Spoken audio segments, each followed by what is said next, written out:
to the Free Kick Podcast. My name is Todd. Well, after a nice little home stretch there for the Union, they head back out on the road and head to San Jose, a place that they haven't played since 2019. And this has been a crazy week for all you MLS sickos out there with the Messi news. And maybe we get into that just a little bit here. I'm going to save that for Sunday's episode when we review this game between San Jose Earthquakes and Philadelphia Union. But it's been crazy with the wildfires, Messi. I know Real Salt Lake made a big move to bring in a huge number 9 from Pachuca. So we'll talk about all that stuff on Sunday. So today we are here to preview this Saturday game against San Jose Earthquake and the Philadelphia Union. And joining me once again on the podcast is the radio play-by-play of the San Jose Earthquakes, Ted Ramey. Ted, how are you doing? I'm good, man. How are you doing? Can't complain. I mean, like I told you before we started recording, I mean, I think everybody you would ask on the East Coast, they would all complain about the wildfire smoke coming down from Canada. Everybody's feeling itchy, whether it be their throats, their skin, their eyes. It's not been good. So I guess it's a good thing because even Jim Curtin said this week in his midweek press conference that the players were complaining about just how irritating this smoke is. So I guess it's a good thing the game's out west this week. Yeah, because usually it's been the past where we've had the wildfires out here on the West Coast that have caused things to be problematic with the air quality, because we've done that, 2018, 2019, even 2020 not during MLS's back tournament, but once they went back to the regular season games after that, just with no fans, there were still concerns. I want to say Seattle had to postpone a game. We almost did here in San Jose, if memory serves me correct. So yeah, as you alluded to before we started recording, it's unfortunately indicative of the times we are living in. I don't think this is going away, but I do think that because the league and leagues really, because this has affected the NWSL and we can talk about Major League Baseball, I think, they have a better, they have a greater foundation of how to make adjustments, because this is, like I said, unfortunately becoming the norm. Yeah, it is definitely unfortunate, and it looks like this game definitely is going to happen on the West Coast. We'll see if any games on the East Coast get postponed, like you said. NWSL games have been postponed. I know Gotham, the Phillies postponed a game the other day. I don't know if they did today, but yeah, it's just crazy times. But I guess this is the new norm that we're living in. I also alluded to the biggest news, I think, of the week, and that is Messi to Inter Miami. And we don't have to talk about this forever on the podcast. Like I said, I'll save my thoughts and whatnot on Sunday, but just your overall thoughts. And I've been telling friends, this isn't the biggest ever player just to play in MLS, but this is, in my opinion, the biggest athlete to ever play for an American team. And I have a family friend who used to play for the Washington Dips in the NSAL, and he would tell me stories about playing against Pele and just how great of a human being Pele was. Yeah. And I even think this move is bigger than Pele joining back in the 70s with the New York Cosmos. So just your overall thoughts on Messi finally joining Major League Soccer. It's huge, right? I mean, this is the biggest athlete in the world right now. I mean, I know that in North America, we look at, LeBron James, and we talk about Pat Mahomes, and we talk about, a Shohei Ohtani or something like that, or a Mike Trout. But, as big as all of those individual athletes are, it's very sport and continent specific, and soccer is the global market. It's got everyone everywhere watching on social. I mean, I think there's no greater metric. It's not the be all end all, but it is a metric worth paying attention to. Inter Miami went from 1 million to now 5 million and counting in the span of just over 24 hours for their Instagram followers. I mean, that's something else. I mean, that is logarithmic or exponential growth. And this is the kind of thing, is I've been explaining this to people who have been asking me about it, who are soccer fans, but not like hardcore, as I say, okay, go back to, when David Beckham came to Major League Soccer, and we saw, the changes that happened since then. And we can look at a comparable situation. That was like when Wayne Gretzky went to LA, and that opened up, more of the West Coast market for hockey. And I think this has to be in that same conversation as the next watershed moment, because I do think this is another one of those moments we're going to talk about in 20, 30 years about how Major League Soccer made its climb. And to get a 35-year-old Messi who's fresh off of a World Cup win, yeah, I mean, it's huge. It is, I mean, it is believable because it is happening. I just didn't think it would happen so soon, but it raises the floor for all these teams. There's so much more visibility that's now going to be on Major League Soccer. They gave him, with the Adidas and the Apple TV and those aspects of it. I mean, he's going to be that much wealthier. I mean, he's wealthy enough as is. But yeah, it's just huge. I can't overstate it, enough. Like I can tell people till I'm blue in the face how big it is. But I still feel like I'm probably underselling it because this is the biggest athlete on earth. And to have that now as part of the Major League Soccer ecosystem, I don't think as much as I try to sell it, like I still don't think I'm entirely wrapping my head around it. I think I need the perspective of history to do that, just like I can talk about a David Beckham coming, pretty much 15 years ago. Yeah, you're absolutely right. And I don't know. I mean, like this all just feels so surreal. I think it's really going to hit me once we see Messi put on that Inter Miami jersey and he's playing his first game, which I know there's all these different rumors out there when he can play his first game. Will it be against Cruz Azul and the Leagues Cup? Will he play in MLS sooner than that? I mean, one thing's for sure. He's definitely not playing June 24th against the Philadelphia Union in Chester. And that's also crazy to me. If you go on like StubHub and Ticketmaster, you're seeing people spend 150 plus. Yeah. And Messi's not even going to be here for this game. Like, I don't think people really realize that. They're like, oh, Messi, and he plays for Inter Miami, and they're playing Philadelphia. You got to get tickets for this. And I'm not going to lie, right? I have season tickets, and I'm like, I'm selling these tickets, and if people want to buy them for a high markup, I'm fine with making some money off of these people that aren't doing the research. But, yeah, I'm not sure this country and this league's ready for a player of this magnitude to be here. It's massive. And that's the thing is we're going to see how it affects everything because it's leading into the 2026 World Cup, which is going to be the biggest party in the history of our known galaxy.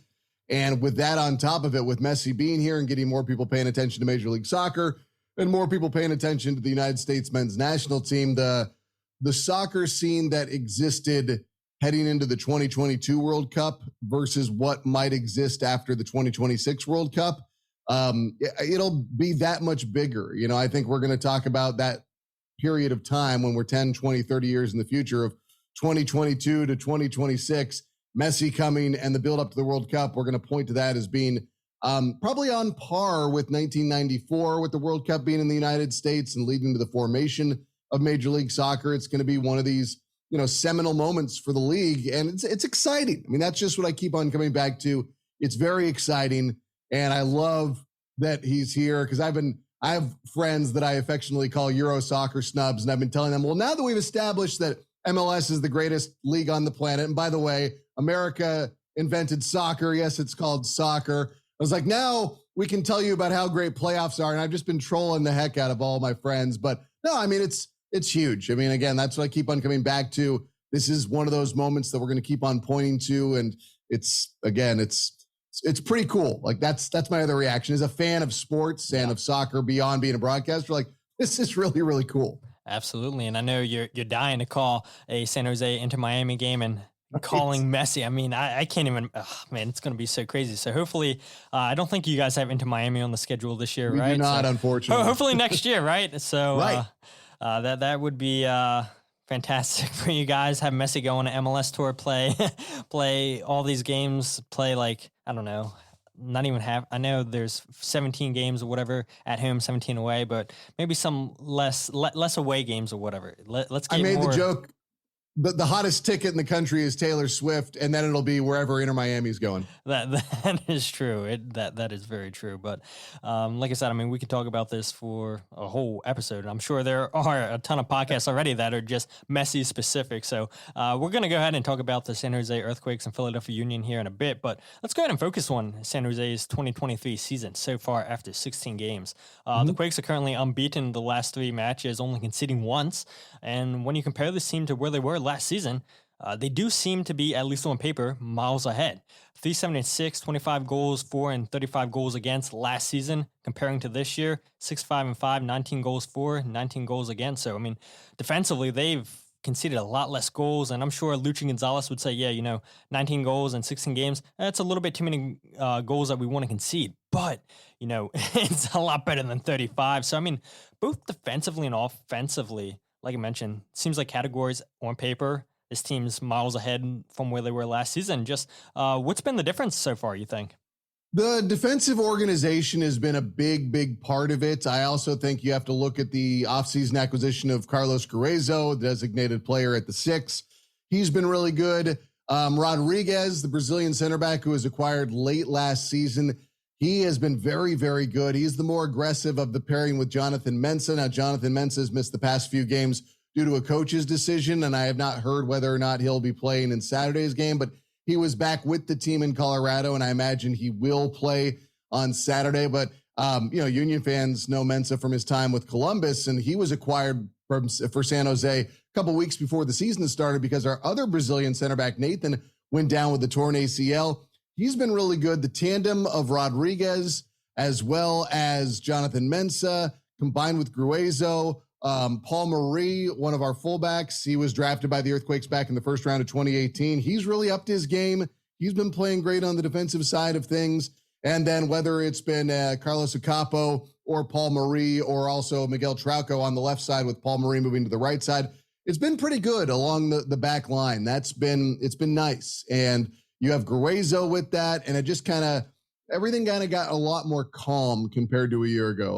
With the Earthquakes, there was a lot of that DNA left over from Matias Almeida and his man marking system. So that was, it didn't change overnight. And I don't think they could change things overnight because they were a team, they were playing. And, it's hard to get some of those aspects, the aggressive style that they played previously, completely out of their system. But it seems like, again, there's more organization. There's an overall calmness that exudes throughout their back line now. And then bringing in Gruezo as well, that settles things too. But just, Luchi has provided them with more, I think, concrete structure, whereas previously it was a little bit more be aggressive, look for your moments, create chaos, try and be opportunistic, flip the field, make things happen.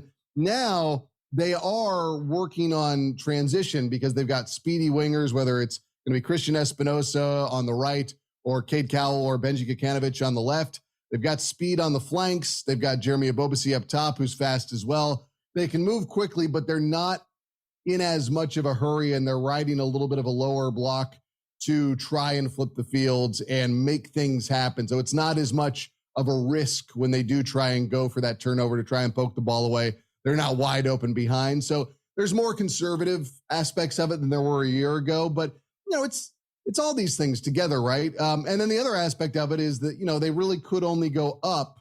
And there has been that, not regression to mean, but it's like the regression towards more of a defensive normalcy as opposed to what we saw previously with the man marking. The man marking, I know there are soccer purists who are listening are going to say, well, Ted, it wasn't just man marking. And I'm like, I get it. It was not just man marking. That is an oversimplification for sure of what Matias Almeida was doing, which, by the way, was entertaining as all get out. But it did lead to defensive breakdowns with the styles that he was using. So now we see things a little bit more settled with San Jose on the defensive side of things. And it's been defensively a much better product. Yeah, you're absolutely right. And you already mentioned Luchi Gonzalez. So let's go ahead and just stay on that topic here for a second, if we can. You talked about, the tactical changes, and for fans listening to the show, the Dallas fans, when Luchi was there, that they dubbed the term Luchi ball, where, Dallas would hold on to possession.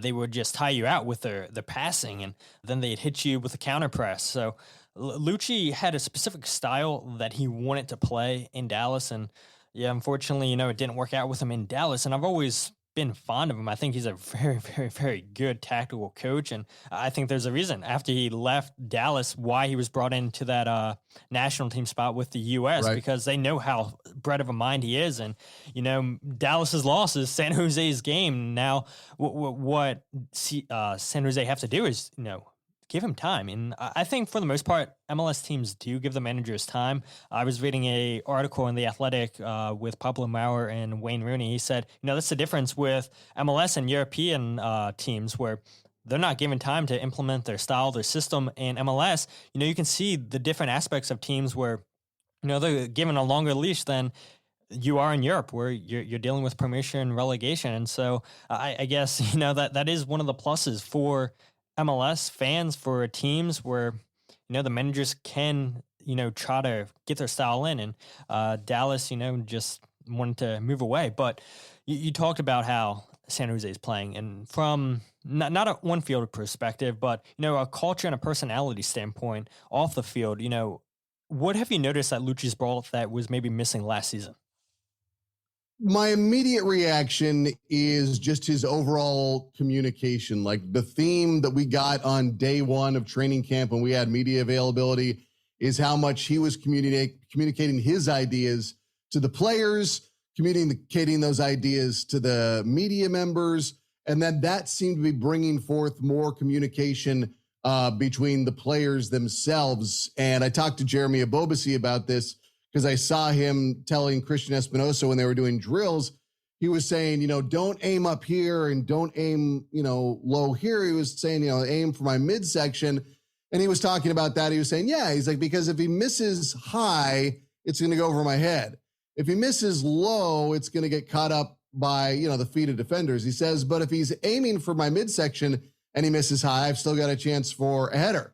If he misses low, and it's a little bit, it's high from where he wants it to be, there's still a chance that something can happen. So I thought that, immediately seeing how communicative Luchi was being, and then watching the immediate translation of that with the players on the practice field, that was very, very evident immediately. And I think that, Matias Almeida's previous style was just a little bit, it was controlled chaos, but it led to a lot of hairy moments. And you don't see as much of that this year. There's not as much emergency defending. There's not as much just overall calamitous play happening out there on the pitch. And I know the Earthquakes, like I said, they changed coaches.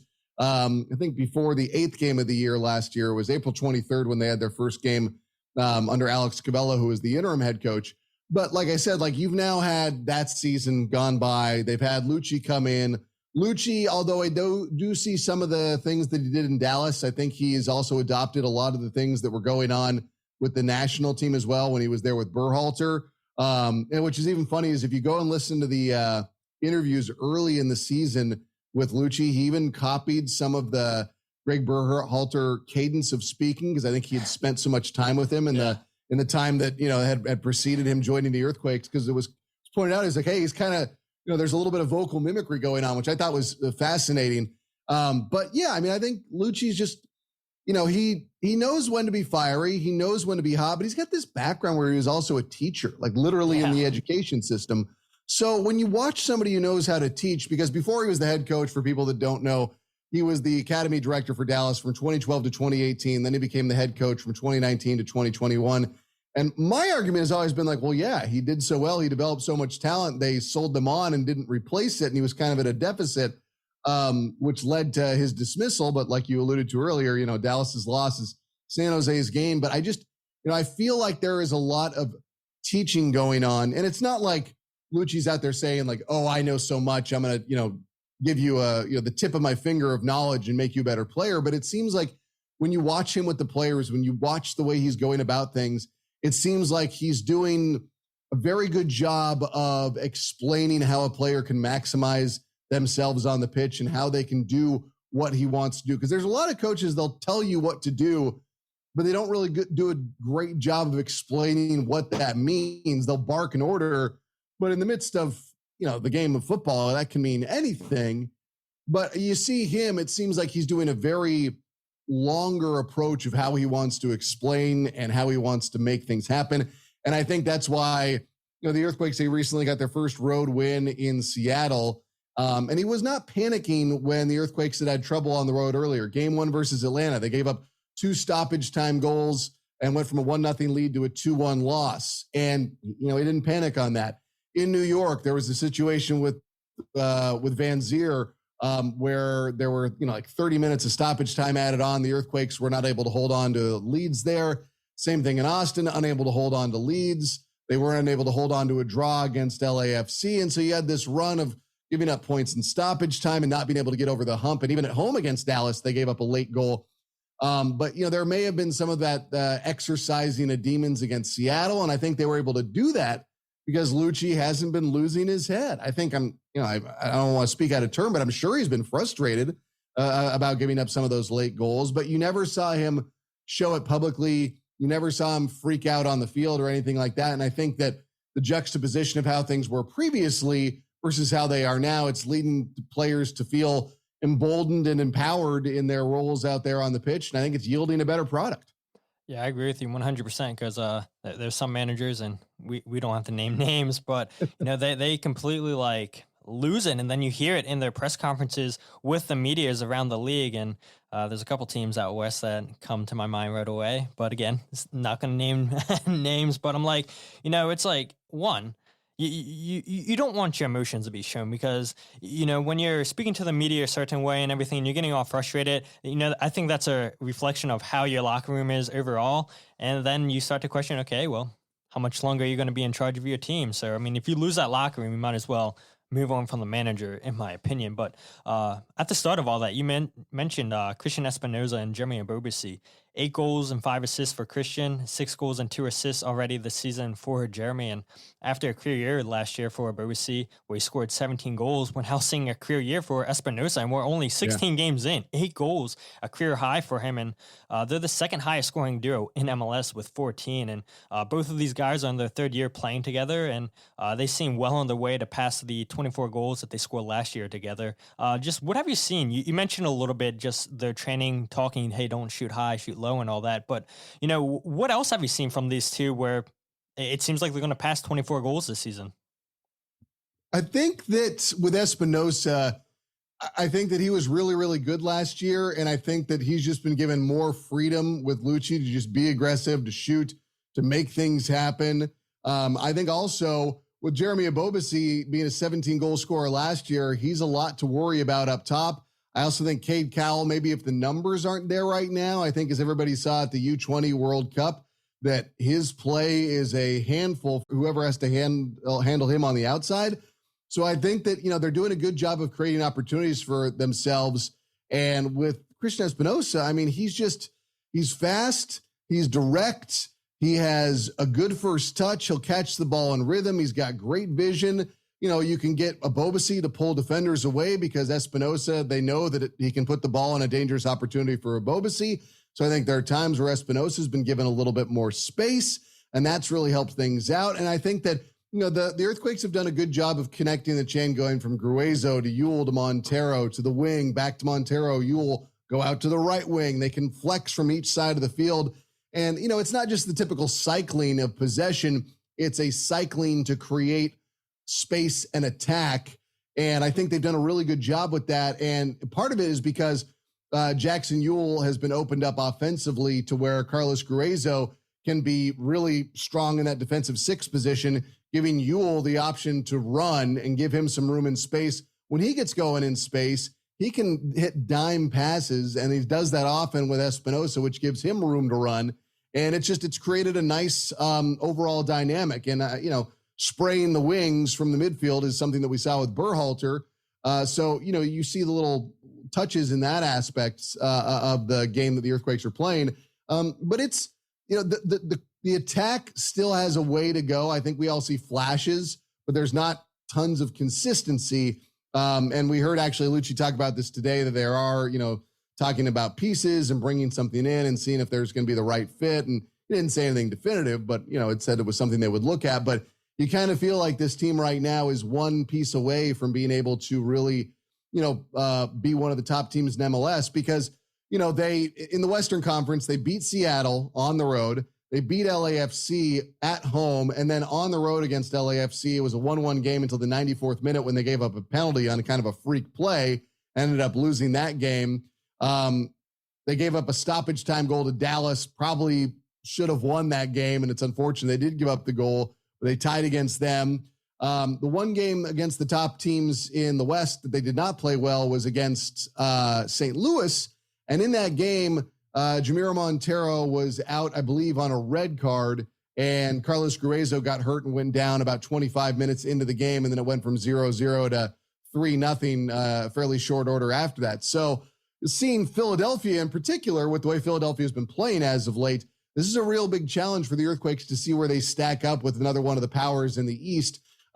Because we look at, what the East is right now, and the top three teams are very impressive, and obviously Philadelphia's game can travel. We know that. So this is going to be a very telling moment for the Earthquakes in their attack, to see everything they've implemented up to this point. So it's an exciting game, because Philadelphia right now is just so good. I really enjoy watching every aspect of their game. Love what they've been able to do overall as a team and consistently. I was rooting for you guys in MLS Cup. Don't get me wrong. That was one of those games where I was pulling hard. It's the greatest MLS game of all time. Arguably, it just didn't work out the way that I wanted, or many Union fans. But yeah, this is a big game coming up on Saturday. I also think it's big for Philadelphia because they probably are looking up at first place right now and saying, okay, that team's kind of out there in space, but we had a bad start. If we can get more points on the road and keep things rolling and beat a good Western Conference team in San Jose, then we'll maybe think about running them down. So, for both these teams heading into this game, it is pretty big. Yeah, it is 100%. Before we talk about that game real quick, I do want to talk about the home form of San Jose real quick. And San Jose is one of 5 teams left in MLS that still haven't lost a game at home this season. And they've taken a possible 17 out of 21 points this season, which is outstanding at home, outscoring opponents 11-4. And those 4 goals are also the least amount of goals conceded at home this year in MLS. And I asked Jim Curtin yesterday his thoughts on just how San Jose are playing at home and what makes them difficult. And this is what Jim had to say.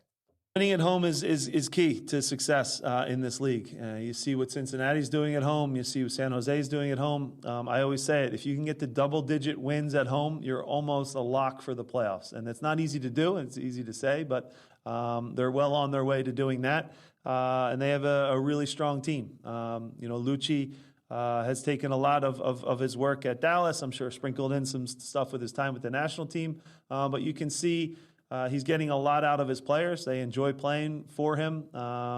They play soccer. They really all pass and move. You can see 11 players that want to attack, but also 11 players that want to defend. So, they're a strong opponent. It's a far place to go and play, obviously. Logistically, it's a big distance for us. I'm grateful that we at least had a full week of rest and recovery and preparation because, as everyone knows, the schedule's gotten very busy this year. But, yeah, certainly in their building, they're going to be brave. They're going to be difficult to play against. And, we're going to have to, again, be almost perfect to take points back to Philly. Yeah, and like you talked about, Greg Berhalter taking things away with USMT, and Jim talks about it right there. Says, you have 11 players that want to attack and defend, which is definitely obvious when you watch games back. Everybody's fighting for the team. Luchi Gonzalez is getting the most out of his players. So, you agree with everything Jim said there?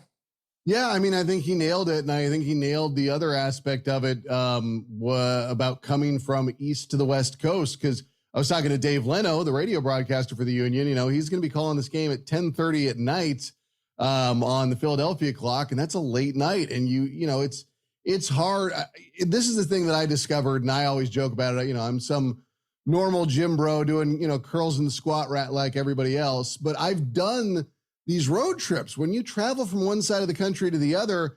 And then you get off that plane and then you go to work out. You're like, I don't feel right. And then you sleep, and the next morning you work out again. You're like, yeah, I still don't feel as good as I normally do because I sat on a plane for, 6 hours flying across the country, and there's bus rides and you're not in your own bed. And, even, whether or not it's chartered, it's still difficult. It takes a lot out of your body. But the thing is Philadelphia plays the type of game that travels. And Philadelphia, to me, is also a team that's getting better and better and better the further away they are from the CONCACAF Champions League. And so that sets the stage for a really interesting battle on Saturday night. And these are 2 well-coached teams. These are 2 teams that are, both going to know when to be aggressive. They both know, what exactly they want to do in the game. So, I think this is going to be I'm really curious to see how the first 20 or 30 minutes go, because I think San Jose is going to really try and just set the tone immediately because they know if they get an early goal, they know if they get the crowd into it, they know if they take momentum out of it, that can change the entire dynamic. But Philadelphia is the type of team that can absorb that very, very well. So, the first 10, 20, 30 minutes, I am very intrigued to see how it goes down. Yeah, I'm with you. And when I go over my keys to the game here later on the show and everything, that's one thing I was going to mention. The Union can't concede an early goal in this game. I mean, they can't afford to concede at all, I feel like. I mean, the Union, they can concede if they score the first goal. If the Union are 1-0 and then it's 1-1, then, I don't think it's a big deal. But, saying that, I remember the Colorado game a few weeks ago where the Union gave up a penalty kick to Connor Ronan, and then Kai Wagner scores a goal that I didn't even know he had in him. And then second half starts and Julian Kranze scores and the Union go on to win that game 2-1. So, I mean, this team has what it takes to come back on the road if they do go down. We've seen them in their last 9 games, like I mentioned earlier. 7 wins, 2 draws. Out of those 9 games, 4 of them were on the road, where the Union had 3 wins and 1 draw, which was I forget where that draw was at, but I mean the Union have been good on the road this season, and specifically the last four away games. So I mean, I think we're going to be in for a really, really good game. Hopefully, we don't get any controversy like we had last time these two teams met in 2019. I don't know if you or any of the Union fans remember that, but I remember Eriksson had a goal ruled for offsides, which would have put you guys up 2-0. And then later in the second half, I want to say maybe 10 minutes before the end of the game, Colin fouls Rios in the box, and they go to VAR and they say no penalty. And just remembering that, I'm like, Colin didn't play the ball at all. He completely takes Rios out, and they say no penalty, and the Union sneak away with a win, 2-1. But hopefully we get no controversy like that, because we have seen in MLS this season, and I get it, referees are not perfect, and that Colorado game immediately comes to my mind when the referee completely lost control of the game, and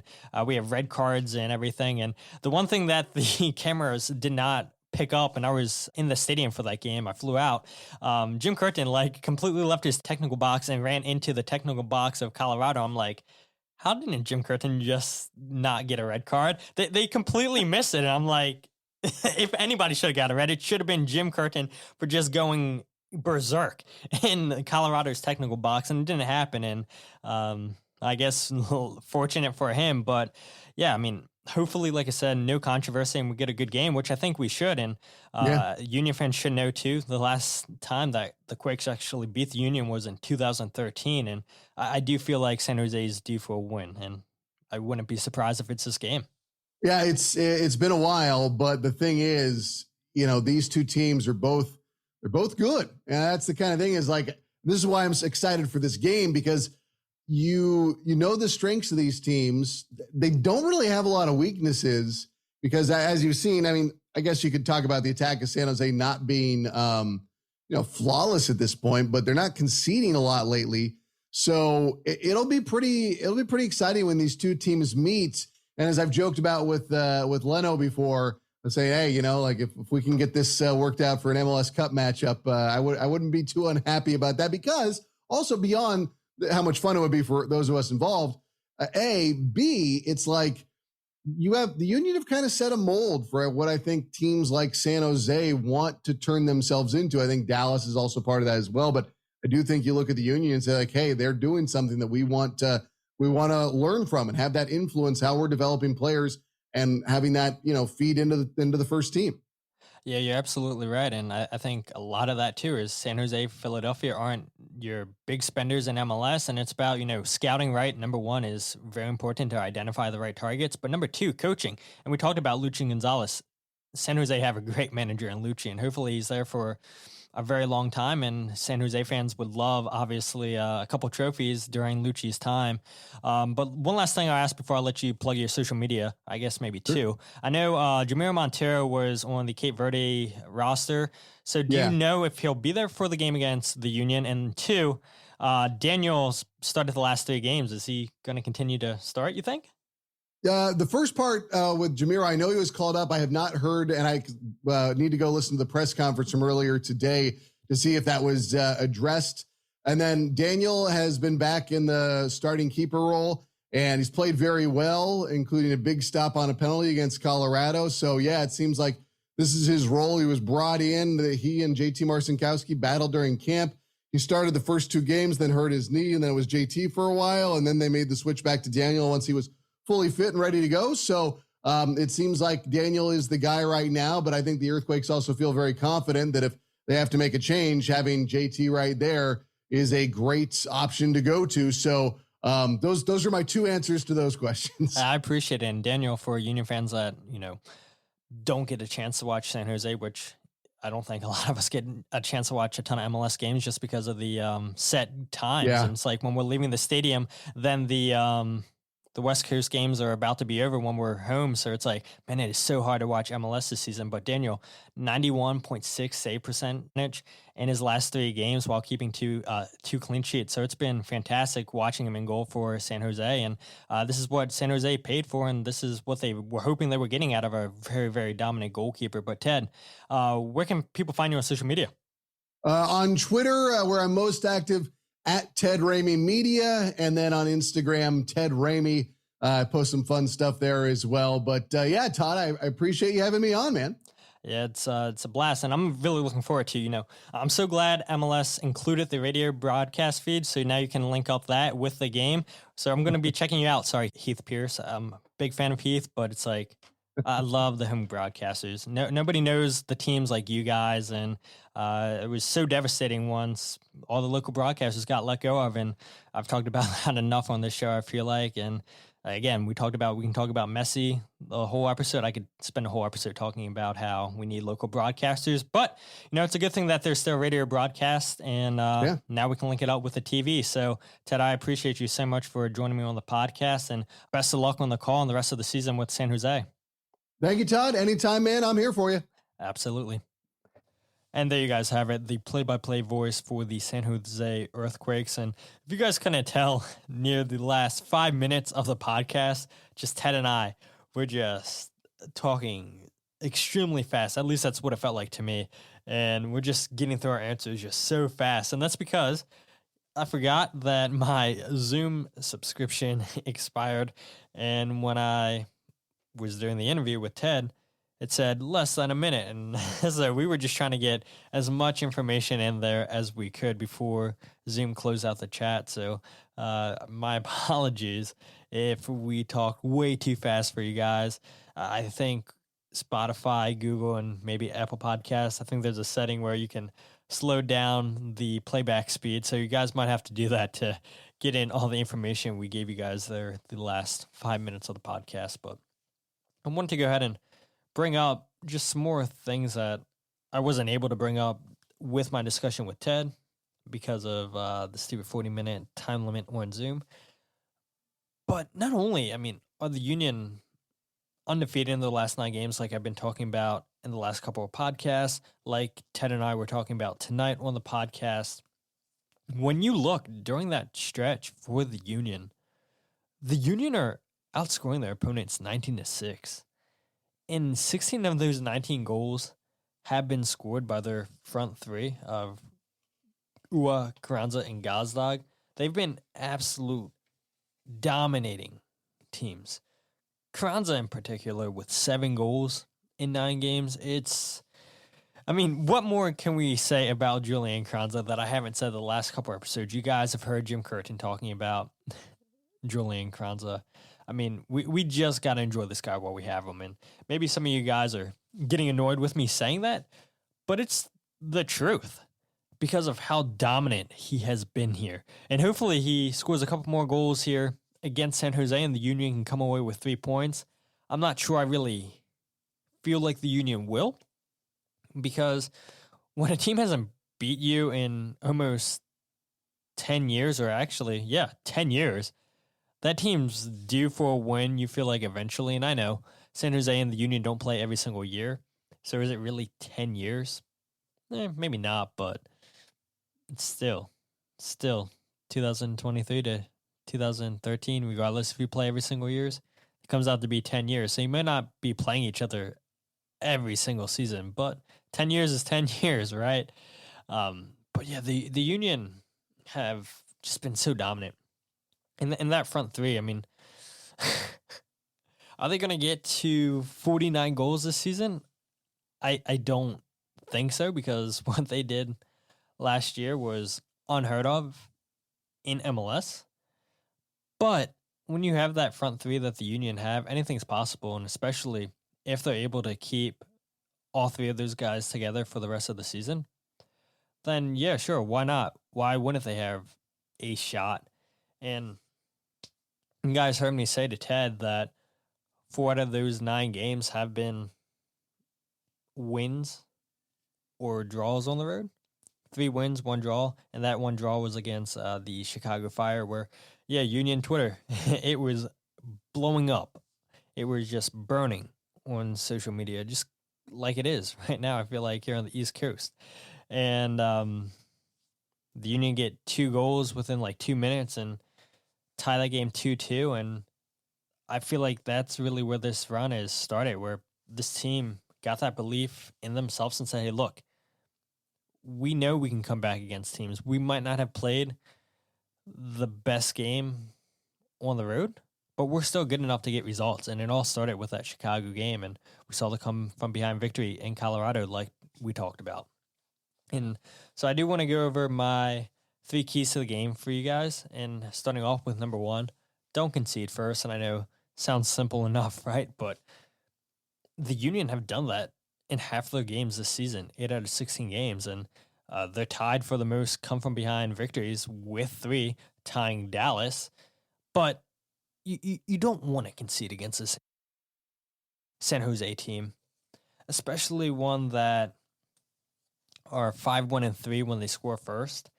And when you look at it, this team at home, when they score first, they're 4-0-1. So they do not lose at home. And overall, they don't really lose when they score first. Only 1 loss on the season. But specifically at home, they're really, really dominant. And I know we talked about that a little bit here in the podcast, trying to drive that home even more for you guys. So, yes, we've seen the Union come from behind, but more times than not, that's not going to be a recipe for success. Number 2, don't allow their wingers to get in behind. Again, you heard Ted talk about the speed of the wingers on this team, and they can go a couple different options here. And so I don't know if it's going to be Espinoza and Cade Cal, or if it's going to be changed up a little bit. But the one thing we do know is Espinoza is playing terrific. 8 goals so far on the season. Cade Cal was fantastic with the U20s at the World Cup. Like Ted said, both of those wingers have pace, and I'm not sure what formation we will see from the Union this game. And if I had a bet, it's probably going to be the 3-5-2. But then the question becomes, who starts as your 2 6s? We know Jose Martinez is going to miss this game because of yellow card accumulation, and Jack McGlynn's back from the U20 World Cup. Does he get to start as one of the 6s? It's possible, but I kind of feel like with the pace of San Jose, you probably want to go with Leon Flock and Jesus Bueno and just let them sit deeper to protect that back line. Is Ali healthy enough where you could start him this game? I don't know. I know Jim said it's a possibility, but Ali still hasn't been training fully with the team yet, so why risk him if he's not 100% healthy? Could you play Jack McGlynn as the right side of 8 and play the diamond? We saw it last year. It doesn't really work out, so I think Jim's smart enough to know, yeah, let's not do that again, especially that we know the 3-5-2 formation works. Let's keep throwing that out if LA is not healthy. So if I was Jim, I would definitely go with that 3-5-2, play Leon and Jesus and sit them back deeper to protect that back line, to make sure that, look, we're going to let our center backs play 1v1 defending against their front 3, but as the 2 holding midfielders, we're going to do our best not to let their attack get anywhere close to our back line. So that's what I would do. We'll see what Jim Curtin does this weekend. And number 3, I think timing your runs is so important for the Union, especially without Jose Martinez. We saw Julian Kranza have 65 touches last weekend against Montreal, which is insane for a striker, number one, to take that many touches. And two, he had more touches than your playmaker, number 10 in Daniel Gazdag. So I think part of that was because Jose Martinez didn't start. And we do see when Jose starts, he takes majority of the touches on this team.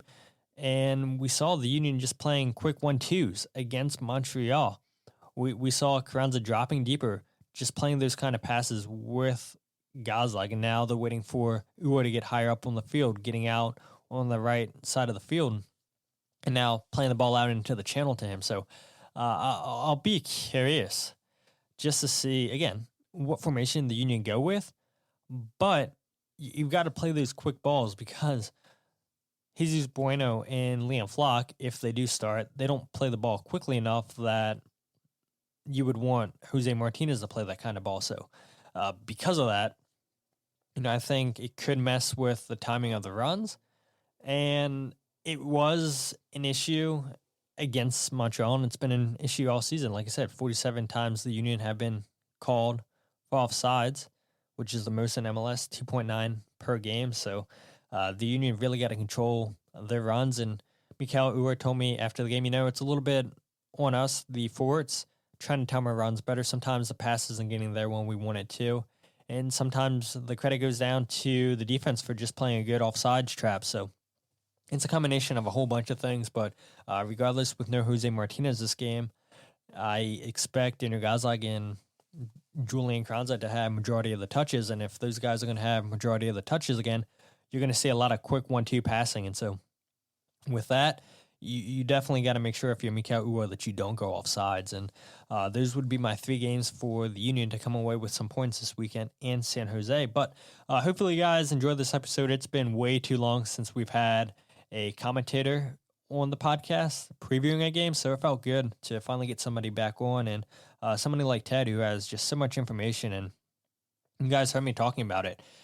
You can't replace local broadcasters. There's a lot of people that I'm happy got jobs with Apple, with Season Pass, and some of those people you've heard on this podcast. But, and I think they would even admit this to you, it's hard to truly understand a team when you're constantly calling a different team every single week, where, yeah, maybe it would be different if you rotated and called the same 4 or 5 teams every single week or every single game. Then you would truly understand the playing style, the philosophies of the coaches, the clubs, but that's not the case. And so I'm glad that there's still the radio broadcast. You guys heard me say that to Ted, and hopefully you guys take advantage of that this weekend. Ted and Joe Cannon will be your commentators this weekend, coming live from San Jose. So check that out. I know I definitely will, and I always try to take advantage if it's not somebody that close with that's a commentator for MLS Season Pass, then more times than not, I'm going to listen to the home broadcast feed. But if you guys aren't following the podcast on Twitter, Instagram, or Facebook, follow @FreeKickPod, wherever you get your podcast, The Free Kick. As always, the YouTube channel, youtube.com/FreeKickPod.